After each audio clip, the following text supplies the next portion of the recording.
Present tense verbs.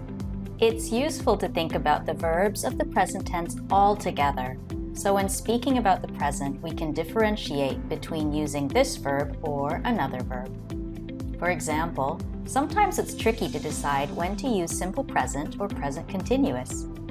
In this video, we'll go over 4 present tense verbs: simple present, present progressive, present perfect, and present perfect progressive, and when and how to use them.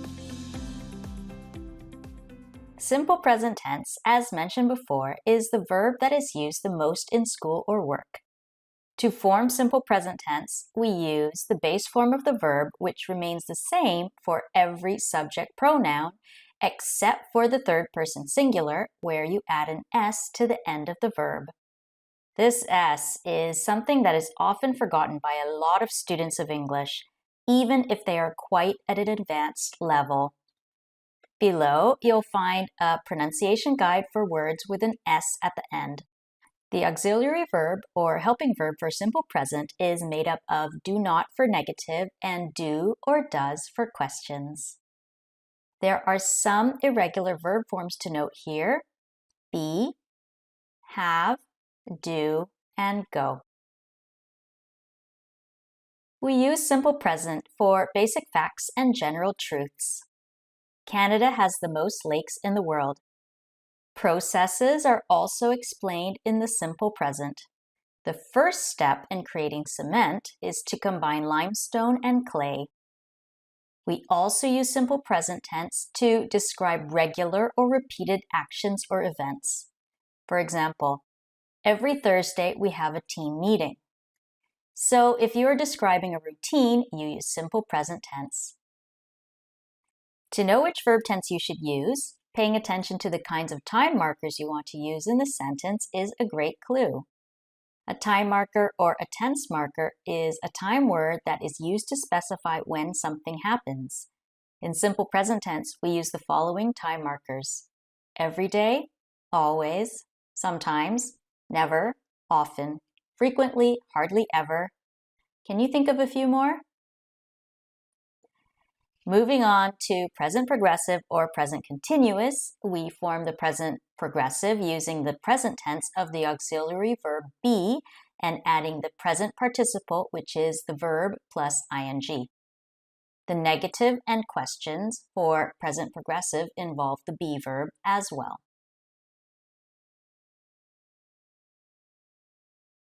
Unlike the simple present, which is used for regular routines, habits, and facts, we reserve the present progressive for actions and events taking place at the moment of speaking. I am making a video. These are temporary actions, events, and situations. We don't expect that they will last. The inflation rate is rising. So before using this tense, ask yourself, is this happening now? Is this temporary? If the answer is yes, present progressive is the verb to use. Occasionally, people will also use the present progressive for fixed future arrangements. I'm attending a conference in Tokyo. I'm leaving on Wednesday. So the kinds of time markers we would use for present progressive: right now, currently, and at the moment. One important note for any progressive verb: we only use them with active verbs because we are emphasizing that an action is continuing. We do not use this with stative verbs. What are stative verbs?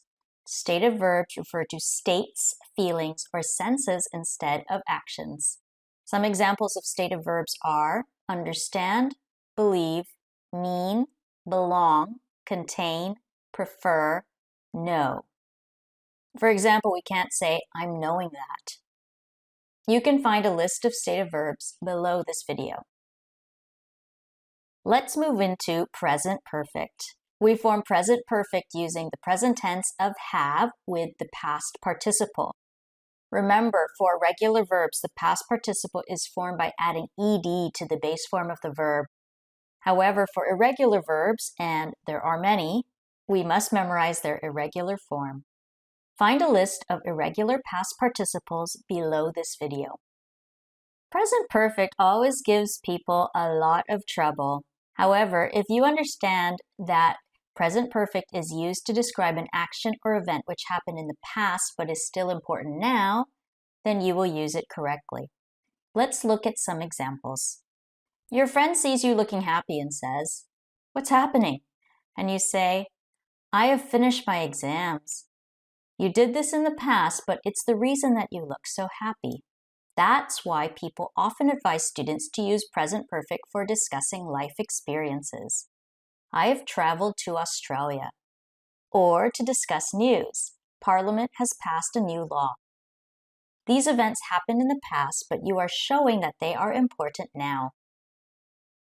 Another use for present perfect is when the action started in the past, but still continues until now.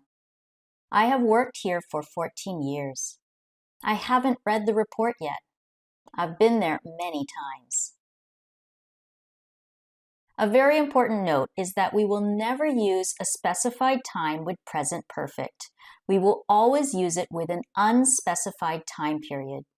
If we suddenly add a time, it automatically gets placed in simple past. I finished my exam yesterday. So the time markers for present perfect: already, just, yet, for and since, ever, never, many times, and a few times. And the fourth verb is the present perfect progressive. This verb is formed using the present perfect form of the verb have, so has or have plus been plus the present participle. Once again, as with any progressive verb, we will only use active verbs with present perfect progressive and not stative verbs. Present perfect progressive is used to talk about an action that started in the past, but perhaps still has not finished in the present. So you can see that it's easy to get confused between this verb tense and the present perfect, because we can also use the present perfect for an action or event that has just finished recently or that continues until the present. I think the most important thing to remember is that present perfect progressive really highlights the length of the activity or event. They have been investing in that company for 5 years. Sometimes we like to use present perfect progressive if we can see the evidence of the result of the action. Wow, Leo's finished his report already. He's been working hard. Another main difference is that we will only use this verb for active verbs. To emphasize a duration of time with a stative verb, you would have to use present perfect. I have owned this vehicle for 2 years. And if it's a choice between a finished versus an unfinished activity, we would select present perfect progressive to show an unfinished activity.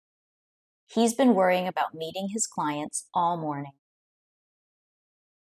And the time markers we would use for present perfect progressive are, of course, for and since. You might use today or this plus week, month, or year because the time period is not finished, or recently. Still, don't get hung up on the differences between these two verb tenses too much. Language is not an exact science, and as you keep on speaking and encountering new situations, you'll also be able to decide which verb to use more easily. Thanks for listening.